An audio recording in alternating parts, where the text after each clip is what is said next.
मुझे माफ करना फरहत।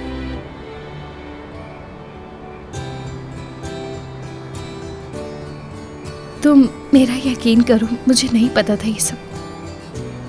नहीं पता था कि तुम वहां काम करते हो। ना ही अली का मालूम था। ये सब कुछ अनम ने किया क्योंकि उसने हमें बात करते हुए देखा था।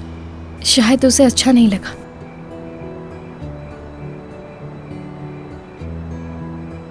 लेकिन फिर भी तुमने उस पर गुस्सा नहीं किया होगा।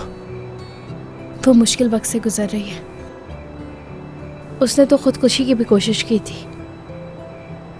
मैंने वक्त पे बचाया उसे।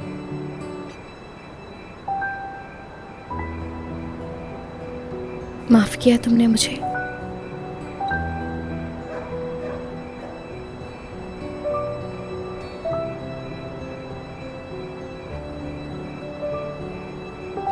तुम्हें आखिर मसला क्या है? नहीं, जब मैंने तुम्हें वहां पर देखा तो नहीं, मुझे सिर्फ सच जानना है। अब तो सब ठीक है। मैं खुश भी हूं बहुत।